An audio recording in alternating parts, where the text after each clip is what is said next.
Terima kasih pemirsa, Anda masih bersama kami dalam One on One dan masih bersama saya Fani Imaniar, narasumber yang sudah hadir dalam program One on One episode kali ini, kuasa hukum dari AG, Mang Atta. Bang Atta, saya penasaran dengan bagaimana tanggapan Anda ya. Di segmen ini kita akan gali sedikit terkait dengan proses hukum yang sudah berjalan sampai dengan sejauh ini gitu. Ketika Polda Metro Jaya, kepolisian menetapkan sampai dengan saat ini sih baru 3 ya. MDS, SL, Shane Lucas, dan juga klien Anda, AG.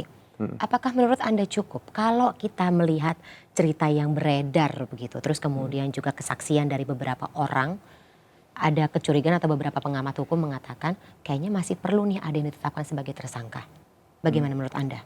Kami melihat tim penyidik sampai saat ini cukup bekerja dengan baik, koordinasi dari Polda, Polres, bahkan ke Polsek kemarin juga cukup baik, makanya kami mengapresiasi tetap walaupun ada beberapa catatan-catatan baik dari kami, kami percaya ketika penyidik mendalami ini dengan baik juga pasti akan ada pengembangan-pengembangan.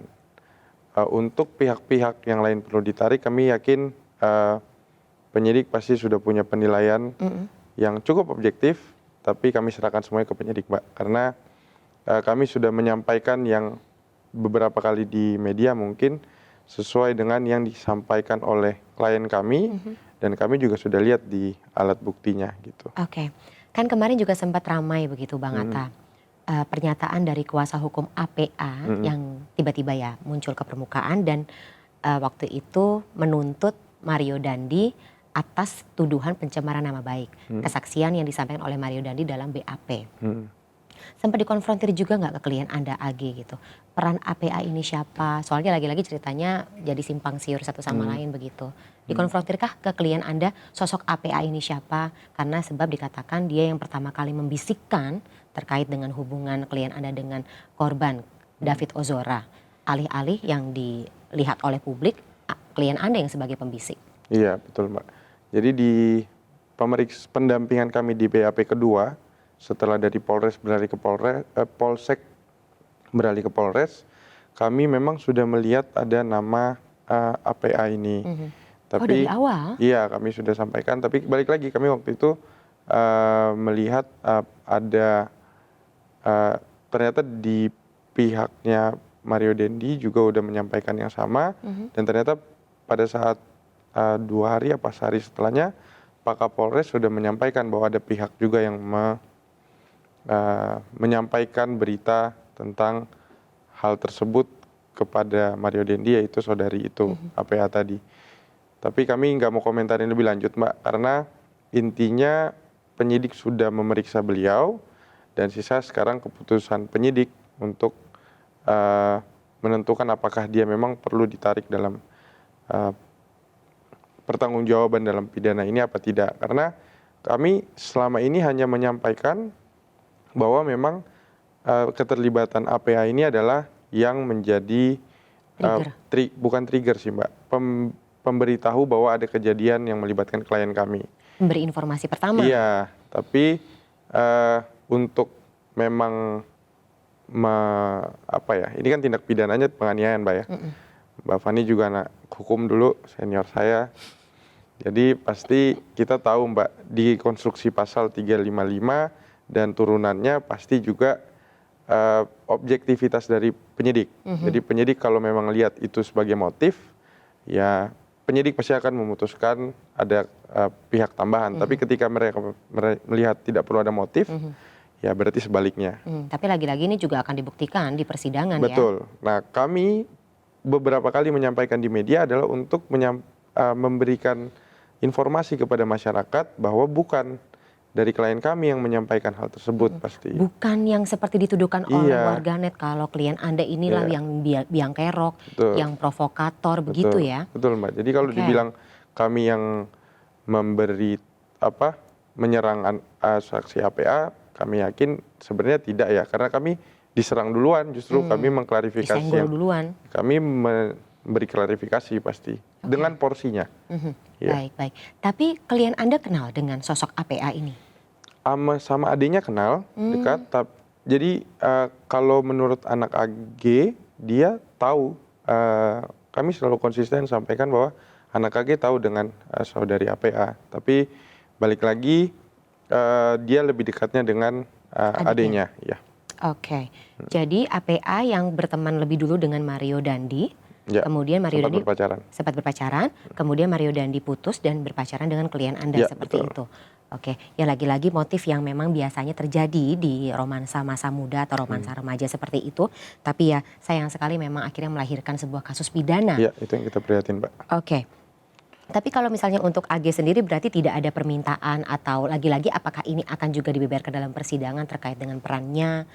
Apakah ia terima begitu dengan segala tudingan dari warganet atau bagaimana seperti itu gitu? Pasti akan diluruskan tentunya Iya. di persidangan. Balik lagi, peran kami adalah memang untuk mendampingi anak ini di proses penyidikan dan persidangan. Jadi ketika kami ditanyakan oleh teman-teman media, pasti kami sampaikan sesuai dengan porsinya, Mbak. Iya. Ketika kami dibilang menyebut nama-nama yang lain, kami menyebutkan inisial juga, tapi dengan perannya sebatas dengan yang disampaikan oleh klien kami dan alat buktinya. Balik lagi, Mbak, di hukum itu kan ada 2. Jadi pasti alat bukti minimal 2 untuk menjerat orang. Jadi kami sudah sampaikan bukan hanya statement dari klien kami, tapi ada bukti chat juga yang menyebut nama itu. Jadi kami nggak ngasal lah, Mbak, istilahnya. Oke, berarti bukti-bukti chat ini termasuk yang katanya juga kita lagi-lagi dengarkan dari pernyataan warganet gitu. Ada bukti chat yang sempat dihapus atau disuruh hapus oleh Mario Dandi terhadap klien Anda begitu? Iya, itu jelas sih, Mbak. Makanya kami nggak mau bilang ini detail di sini, tapi itu justru bukti kuat kami untuk di persidangan bahwa memang ada relasi kuasa dari tersangka M kepada klien kami pasti. Apa yang membuat Anda yakin kalau Amanda lah atau APA, kita sebutnya APA saja ya. Apa yang membuat Anda yakin APA lah yang harusnya bertanggung jawab gitu, yang menjadi pemberi informasi pertama. Ini ada kesaksian dari siapa atau alat bukti apa yang menguatkan? Ini, Mbak, ini juga kita harus luruskan. Ini teman-teman media yang mungkin mensalah persepsikan bertanggung jawab sebenarnya tetap tersangka Mario menurut saya. Oke, pelaku utama. Iya, karena balik lagi media menindaklanjuti informasi dari saksi APA, informasinya memang benar menurut klien kami. Jadi dia keputusannya memang ada di tersangka M. Ketika dia mau mengolah informasi itu, memvalidasi informasi itu, ya memang di tersangka M. Jadi kalau kami bilang kami menuduh saksi APA, ya harusnya tidak ya bahasanya begitu. Tapi kami memberitahukan bahwa saksi APA yang menginformasikan kejadian tersebut. Jadi gitu, diksi menuding itulah yang harus diganti. Iya, Mbak. Memang memberikan informasi sesuai dengan apa yang klien Anda sampaikan. Betul. Begitu. Oke, balik lagi ke kondisi klien Anda, Ya. Bang Atta. Sehat? Saat ini? Sehat saat ini. Tapi ada kejadian lucu, Mbak, karena dia anak-anak ya. Kan tiap BAP itu kita pasti setelah ditanyakan sama penyidik disuruh cek. Bahkan ke anak ketika dia sudah bisa membacakan. Di BAP itu kan selalu ada template apakah Anda sehat secara rohani dan jasmani. Ananda klien kami di 3 pemeriksaan sebelumnya biasa aja. Ya, saya sehat jasmani dan rohani. Tapi di BAP terakhir Kapan itu? tanggal 8 kalau nggak salah atau tanggal 14 saya lupa. Ada di salah satu BAP dia bilang saya sehat jasmani tapi kurang sehat rohani. Gitu, karena dia mungkin lagi drop gitu-gitu. Oke, Dan jujur ya. iya, terus kami tanya ke penyidik karena saya juga baru menemukan, Mbak. Biasanya kalau kami pendampingan di kepolisian, kita iakan aja di part itu kan. Set template Iya, lah ya. set template, benar. Akhirnya gimana nih, Bu? Dia mau jawabnya gini, oh ya nggak apa-apa, gitu. Dia mau jawab begitu, gitu. Oke. Iya. Ada cerita dari tempat penitipan anakkah gitu, Bang Atta? AG kesehariannya seperti apa? Iya. Jadi di tempat penitipan ini kami selalu tiap hari mengecek dan bahkan diinfokan progresnya ketika ada masalah dan lain-lain. Karena kami tidak bisa tiap hari mendampingi, jadi di sana dan kunjungannya juga terbatas banget ya, Mbak. Dan di sana memang ada beberapa progres termasuk soal psikisnya anak AG. Memang awal-awal agak drop, sekarang sudah mulai menyesuaikan, tapi ketika memang ada peralihan kayak kemarin di kejaksaan itu ada sedikit Penurunan lagi gitu. Apalagi dengan pemeriksaan bukti kan dia benar-benar terisolir ya, Mbak. Nggak boleh buka sosmed dan macam-macam kegiatannya hanya olahraga, makan, minum, ngepel gitu-gitu. Bersosialisasi pun tidak? Bersosialisasi ada sama beberapa pihak di sana, tapi pihak di sana nggak tahu kalau dia sebenarnya anak AG gitu. Disamarkan identitasnya? Iya, ini bentuk Oke. yang kami apresiasi dari negara karena mereka tetap menjaga hak dari anak ini. Gitu.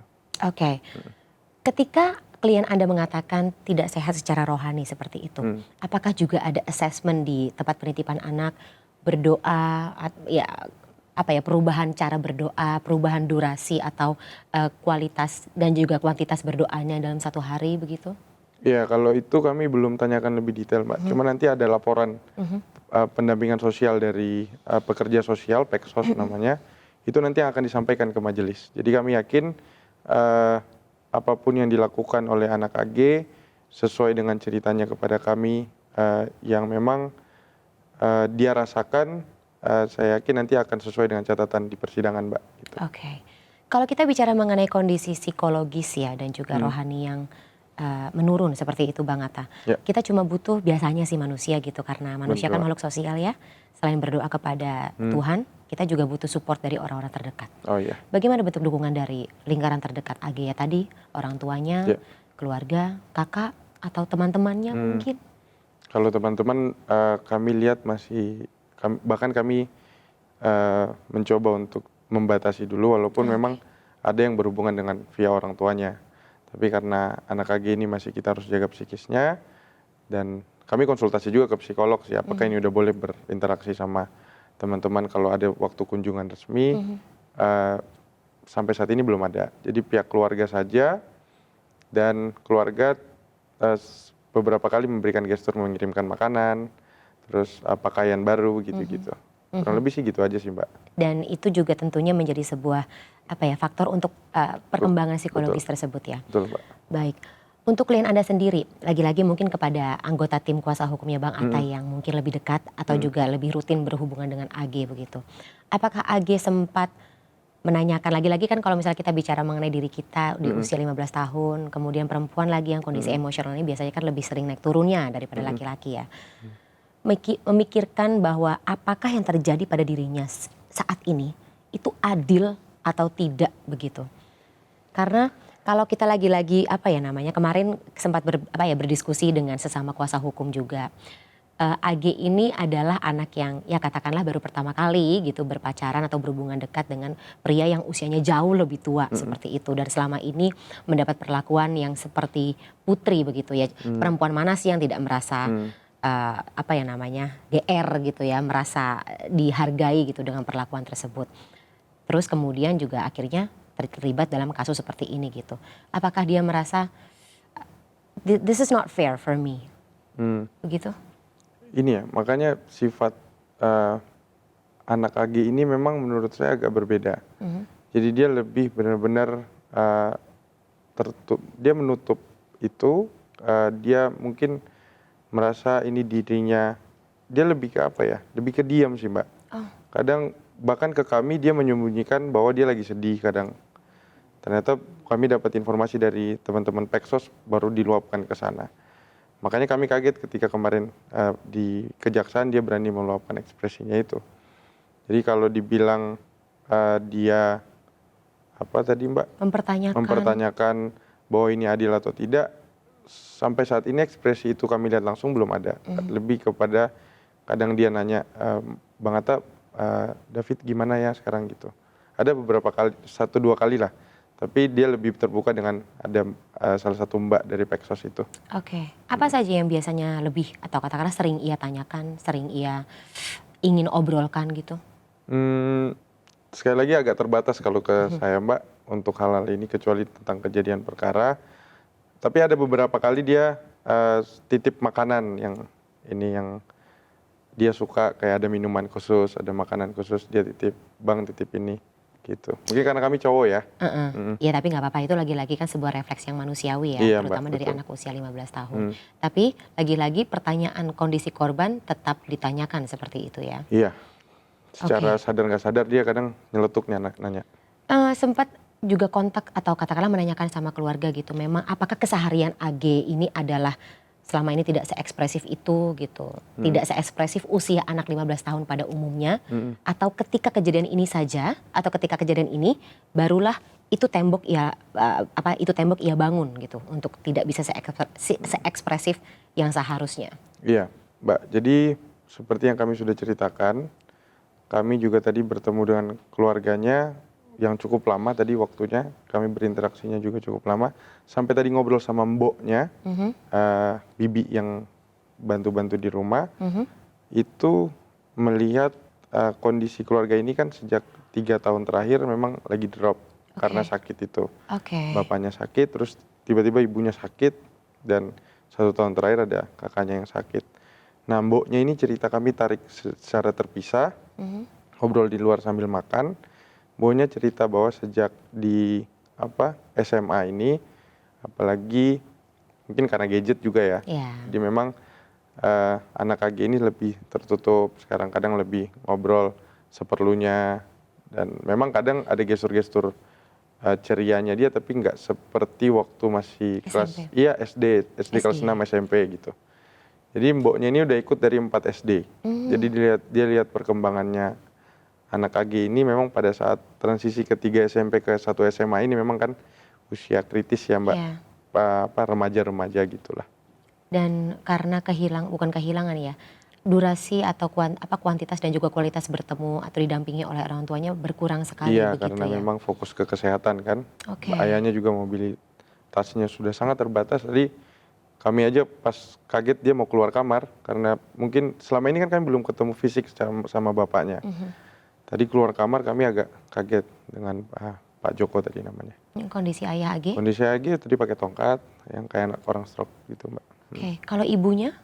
Kondisi kesehatannya? Ibunya sekarang sudah mulai bisa berbicara kepada kami. Karena dulu tiap ngomong dikit langsung nangis gitu.